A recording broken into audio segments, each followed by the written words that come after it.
नमस्कार मित्रांनो, मी GP the riding of the horse market या चॅनलमध्ये आपल्या सर्वांचे स्वागत करतो. आपण करत आहे एक पॉइंट अँड फिगर बद्दल माहिती जाणून घेत आहे. पहिल्या पार्टमध्ये आपण टेक्निकल अनालिसिस मधला शेअर मार्केटमधील टेक्निकल अनालिसिस हा पार्ट आहे. त्या पार्टमधील प्राइस ॲक्शनचा ऑब्जेक्टिव्हपणे अभ्यास करण्यासाठी आपण point and figure charting method हे अभ्यास करत आहे. ज्यांनी पण माझा पार्ट 1 बघितला नाही त्याची डिस्क्रिप्शनमध्ये एक लिंक देत आहे, ते कृपया करून बघा, जेणेकरून तुम्हाला स्टेप बाय स्टेप सर्व गोष्टी समजतील. तर चला तर मग आपण point and figure charting method कशा पद्धतीने कन्स्ट्रक्ट होतात ते बघणार आहे. सुरुवातीला मी ते डिस्क्लेमर देतो की हा व्हिडिओ आहे हा पूर्णपणे एक एज्युकेशनल पर्पजच्या हिशोबाने मी तयार केलेला आहे. तरी तुम्ही चला तर मग construction of point and figure chart. Point and figure charting हे 1 डायमेन्शनल आहे. त्याच्यामध्ये जे प्राइस आहे ते वाय ॲक्सिसवर प्लॉट होतात आणि या प्राइस ॲक्शनवरूनच हे पॉइंट अँड फिगर चार्ट तयार होत असतात. तर आपण समजण्या कशा पद्धतीने समजा एक XYZ एक स्टॉक आहे आणि ज्याची प्राइस आहे 100 रुपये.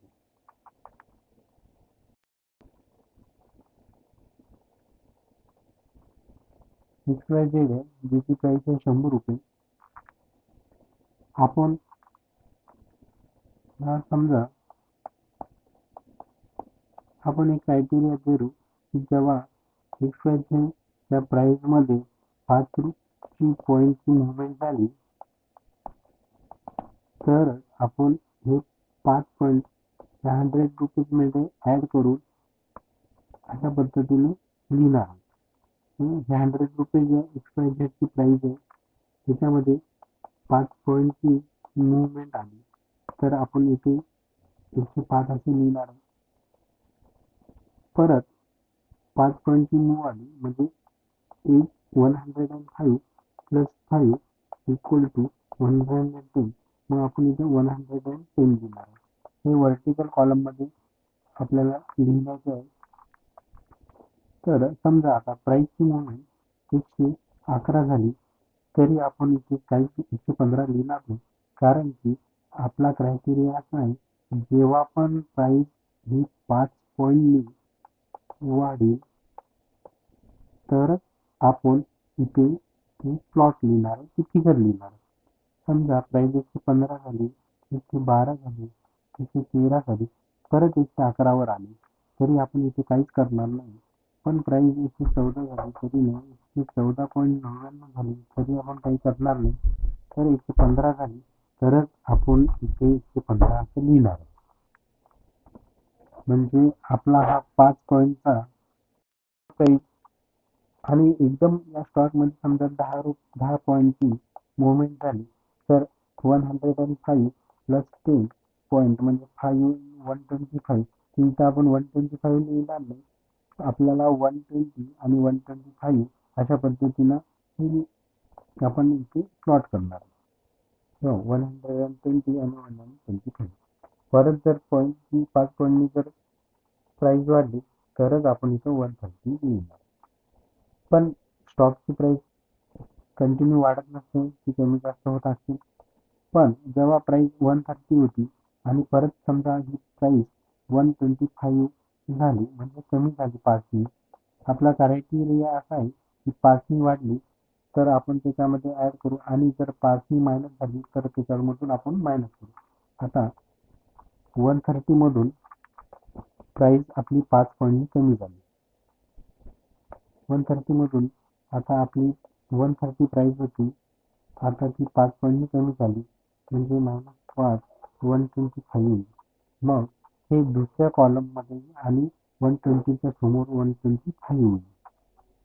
परत जर 5 पॉईंटनी प्राइस खाली आली तर ही 120, हा इथे 120 होतो. आणि परत समजा प्राइस 125 होऊन गेली, प्राइस 120 होती, त्याच्यामध्ये 5 पॉईंट परत मुवमेंट आली, तर हे 125 झालं, तर आपण इथे 125 लिहिणार. म्हणजे जेव्हा प्राइस वरती जाते तेव्हा ही या वर्टिकल कॉलम मध्ये होते प्लॉट, आणि जेव्हा प्राइस खाली येईल तर त्याच्या दुसऱ्या बाजूला आपल्याला अशा पद्धतीने लिहिण्याचं आहे. परत प्राइस वरती गेली तर 120, तर त्या साईडला लिहितो. परत प्राइस 125 होती, 135 10 पॉईंटने अचानक वाढली, तर इथं आपल्याला 130 आणि 135 असे लिहायचं आहे.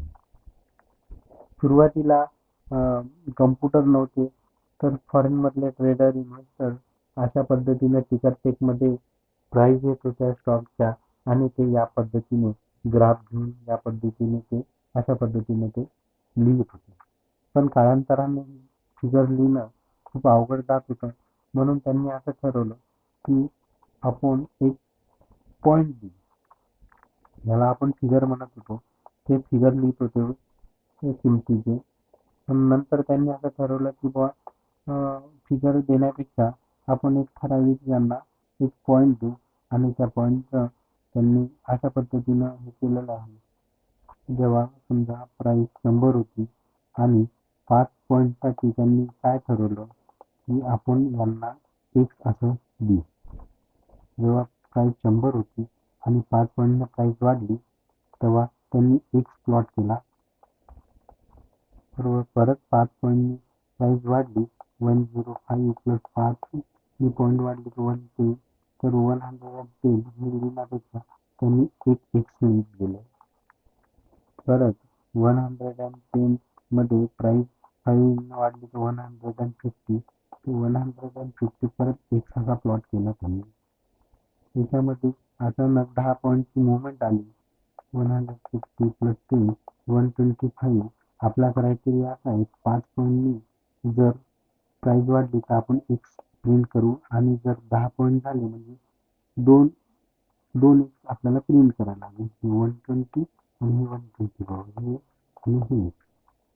परत 5 पॉईंटनी प्राइस वाढली, 130 ही एक्स.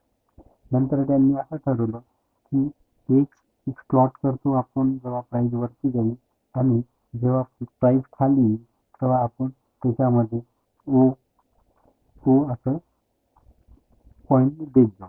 मग जेव्हा प्राइस 130 वरून -5 पॉईंटनी कमी आली तर 125 झाली, तर 130 पर्यंत प्राइस होती.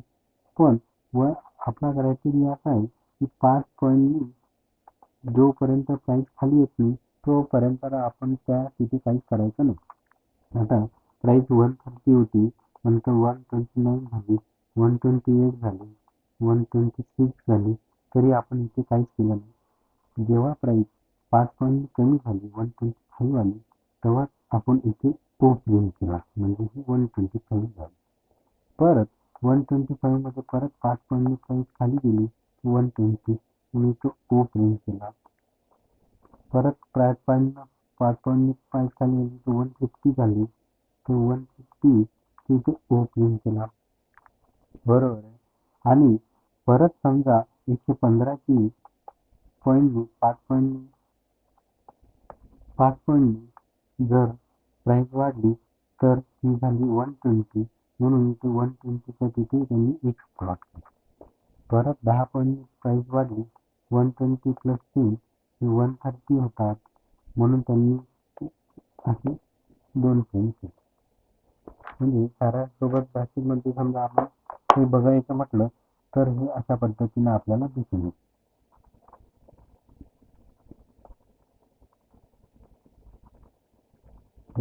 इकडे घेतो मी.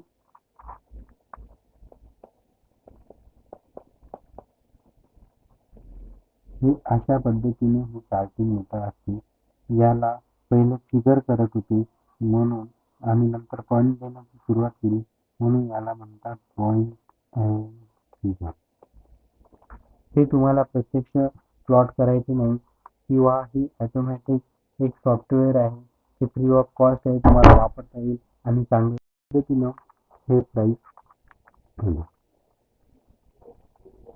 हे सर्व सॉफ्टवेअर तुम्हाला अवेलेबल करून देतील फ्री ऑफ कॉस्ट आहे. पण यामधला लॉजिक कन्सेप्ट तुम्हाला समजणं महत्त्वाचं आहे. तरच पुढच्या गोष्टी तुम्हाला अगदी सोप्या जातील. तर आपण परत एक प्रॅक्टिस म्हणून घेऊ. समजा एखाद्या प्राईजची किंमत अशी आहे, तिथे आपण प्राईस टाकू आणि त्याचं प्राईस मुवमेंट बघू. एक प्राईस आहे तिथं 1000 रुपयावर तो ट्रेड करेल. पहिला तो 1000 रुपयावर होता, नंतर 1003 वर गेला, 1006 वर. ही प्राईसची मुवमेंट आहे. 1009, 1011, 1016, 1021 आणि 1023. ही फिक्स जो आहे जे स्टॉक कोणता पण असू शकतो त्याच्या प्राईसची मुवमेंट आहे. तर हे आपल्या पॉईंट अँड क्लिकवर चार्टिंग मीटरवर कशा पद्धतीने प्लॉट होते याचं बघू. त्याच्यामध्ये क्रायटेरिया आपलं काय आहे, त्याच्यामध्ये क्रायटेरिया आपण असं ठेवलेलं आहे की पाच पाच रुपयाच्या प्राईसची जर मुवमेंट झाली तरच आपण इथे एक्स प्लॉट करणार आहे. आणि 5 रुपयांनी 5 रुपये किंवा 5 पॉईंटनी स्टॉक खाली गेला तर आपण ओ प्लॉट करणार. तर इथे समजा 1000, इथे 1000 स्टॉकची किंमत आहे.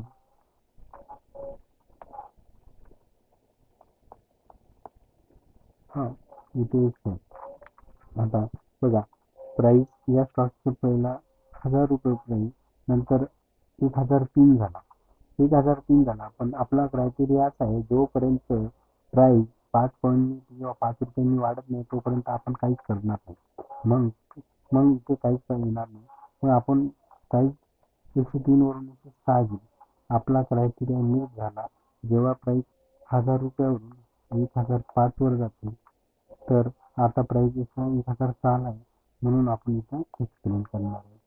तसंच 106 वरून प्राईस 109 ला गेली तरी आपण काहीच करणार नाही. 106 वरून प्राईस 111 गेली, बरोबर, तरी आपण इथे काहीच करणार नाही. कारण की आपला क्रायटेरिया असा आहे की जेव्हा प्राईस 110 होईल तेव्हाच आपण इथे एक्सप्लेन करू. म्हणजे प्राईस 1009 होती तेव्हा आपण काहीच नाही करत. जेव्हा प्राईस 1011 गेली तेव्हा आपण इथे एक्सप्लेन करू. जेव्हा प्राईस 1016 झाली तेव्हा परत आपण एक्सप्लेन करू. कारण की आपला क्रायटेरिया नंतरचा आहे 1015. नंतर प्राईस 1016 वरून 1021 गेली. 1016 वरून प्राईस 1021 गेली, म्हणून आपण इथे एक्सप्लेन करू. कारण की आपला नंतर 1020 होता म्हणून ते एक्सप्लेन. परत 1021 वरून प्राईस 1026 केली आणि इथं आपण एक्सप्लेन केला. हे अशा पद्धतीनं आपण हे प्रिंट करू शकतो. हे सर्व सॉफ्टवेअर करून देते. फक्त तुमच्या या प्लॉट कसे होतात, कन्स्ट्रक्ट कसे होतात ते समजणं महत्त्वाचं.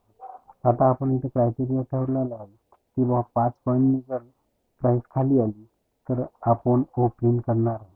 तर समजा 1020 वर प्राईस आहे, 1020 वर प्राईस आहे आणि प्राईस समजा 1018 झाली तर आपण इथे ओ प्लॉट करणार आहे का नाही. कारण की आपला क्रायटेरिया असा आहे 1020 आहे आणि त्यामध्ये जर 5 पॉईंटची डाऊनवर्ड मुवमेंट झाली तरच आपण इथे 1015 असेल तरी इथं आपण ओ प्लॉट करणार. 1015 वरून प्राईस परत 1014 झाली तरी इथं काहीच नाही होणार. 1013 झाली तरी काही नाही. 1012 झाली तरी काही मुवमेंट नाही. ज्या पद्धतीने 5 पॉईंट प्राईस वरती जाईल किंवा 5 पॉईंट प्राईस खाली जाईल तरच आपण त्यामध्ये नोंदणी करणार आहे. इथे फिक्स बॉक्स हे एक बॉक्स आहे. या बॉक्सचा आपण एक मर्यादा ठरवून ठेवलेली आहे की या बॉक्समध्ये जर 5 पॉईंट वाढले किंवा कमी झाले तरच हा बॉक्स चेंज होईल. आता मला सांगा, XP 20 वर प्राईस होती ती 15 झाली, 1015 झाली, बरोबर. त्याच्यामध्ये 5 परत मायनस केली तर 1010 झाली. मग इथं आपण O देणार आहे. परत प्राईस 1010 वरून 5 पॉईंट वाढली म्हणजे इथे 1015 आहे. मग आपण इथे 1015 चा किती, इथे 1 येईल. परत 10 पॉईंटनी वाढली तर 1015 प्लस 10 1025 झाली. मग इथे 2 येईल. अशा पद्धतीचे हे पॉईंट अँड फिगर इंटरसेक्शन म्हणजे हे जे एक पॉईंट, हा जो पॉईंट आहे याला आपण वन बॉक्स रिव्हर्सल असं म्हणतो. वन बॉक्स रिव्हर्सल म्हणजे असं की जेव्हा बॉक्स आपण 5 पॉईंटनी घेतला होता तोच 5 पॉईंटनी जेव्हा रिव्हर्स होईल, हा वन बॉक्स इक्वल टू 5 आहे. तर हा वन बॉक्स म्हणजे 5 पॉईंटनी जर प्राईस खाली केली तर आपण O प्रिंट करणार आहोत. आता बघा,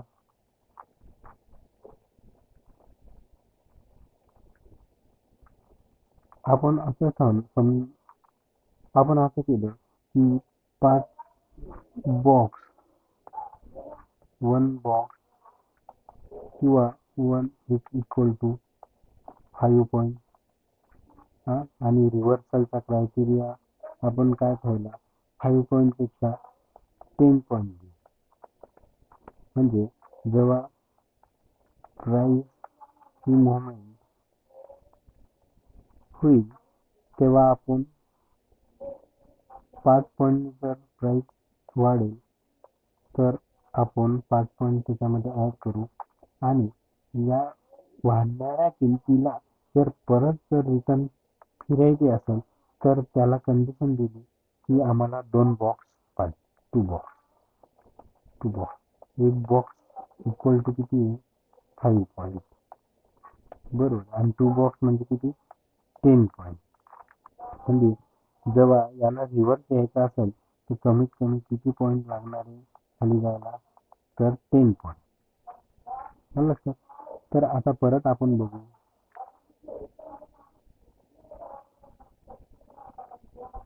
समजा त्या प्राईस किंमत आहे 100 रुपये. आपण काय की एक बॉक्स इक्वल टू 5 पॉईंट म्हणजे समजा 100 रुपयाचा प्राईस आहे तो झाला 105 रुपये. तर आपण एक प्रिंट करणार आहे. परत 105 चा 110 झाला तर इथे एक प्रिंट, 110 वरून 120 गेला तर एक प्रिंट, परत 125 गेला एक प्रिंट. पण आपण रिव्हर्सल म्हणजे खाली जे रिव्हर्सल येईल तर 5 पॉईंट न घेता आपण 2 बॉक्स घेऊ. 2 बॉक्स किती झाला, 5 पॉईंट इक्वल टू एक बॉक्स किंवा एक एक्स म्हणजे किती, 5 पॉईंट. तर 2 बॉक्स किंवा 2x म्हणजे किती, 2 बॉक्स, तर हे किती, 10 पॉईंट. म्हणजे 125 ला प्राईस आहे आता आणि रिव्हर्सल व्हायला म्हणजे समजा 10 पॉईंट तो कमी झाला तर आपल्याला इथे 115 वर जेव्हा प्राईस जाईल तेव्हा आपल्याला ते रिव्हर्स होईल. म्हणजे असं समजा इथे इथे प्राईस समजा 115 ला गेली तर आपण इथं 1 आणि इथे 2 असं करणार आहे, बरोबर आहे.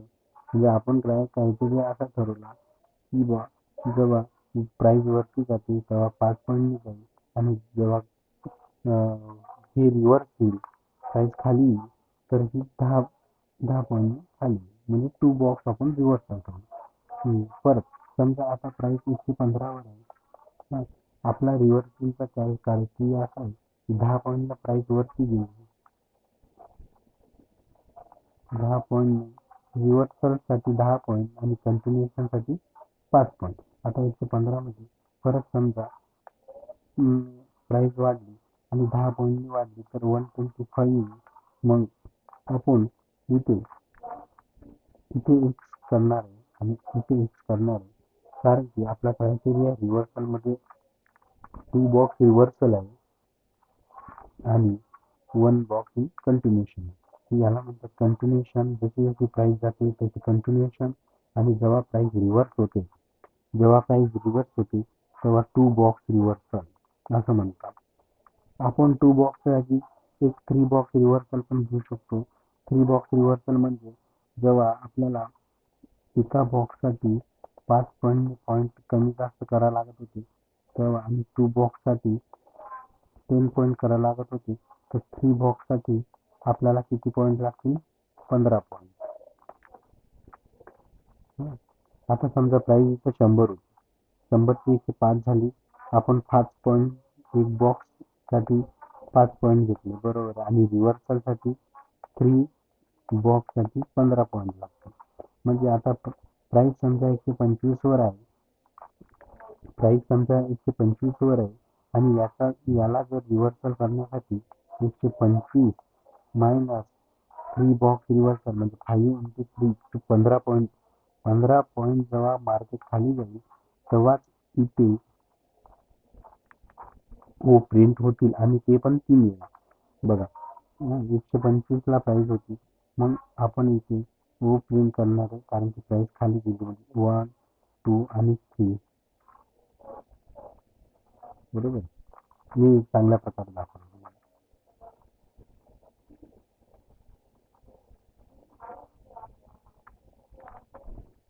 प्राइस 100 वर आहे. आपला क्रायटेरिया असा आहे 5 पॉईंटचा एक बॉक्स आणि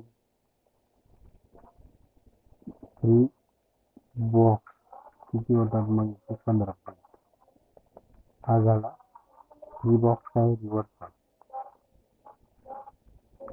100 होता, 5 पॉईंटनी वाढली तर 105 होऊन गेला. इथे एक, त्याच्यामुळे इथे परत 110 झाली, एक परत 115 झाली, एक 120 झाली, एक.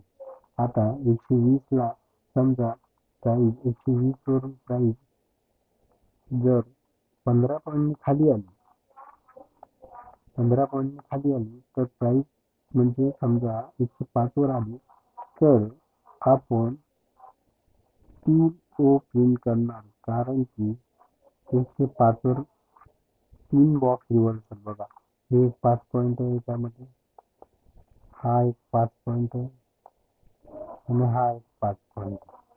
हे तिन्ही 5 पॉईंट मिळून किती होता? तर 15 पॉईंट. म्हणजे 125 मधून 15 पॉईंट आपण मायनस केले तर हे येते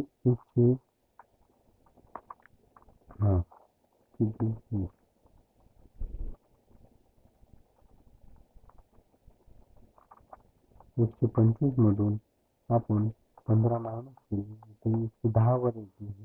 सॉरी, माझं चुकलं.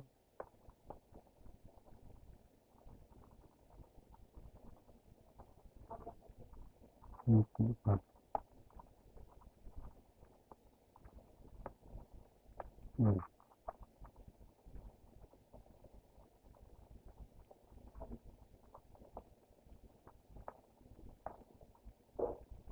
125 वर प्राइस आहे. आता 125 वर प्राइस आहे. आपल्याला एक बॉक्ससाठी 5 पॉईंट आणि रिव्हर्सल जेव्हा प्राइस खाली येते 15 पॉईंट, तेव्हा आपण 3 बॉक्स रिव्हर्सल म्हणजे याच्यामधून 15 आपण मायनस केले तर 110 येईल. तर आपल्याला इथे 3 प्रिंट करायला लागेल, 120, 115 आणि 110 वर. समजा प्राइस 110ला आहे आता आणि याला रिव्हर्सलसाठी परत प्राइस जर रिव्हर्सल पाहिजे असेल, रिव्हर्सल हवा असेल तर याला 110 प्लस 15 ऍड करायला लागेल तर 125 येईल. म्हणजे इथे जेव्हा प्राइस वाढत असते तेव्हा आपण एक स्क्रीन करत असतो.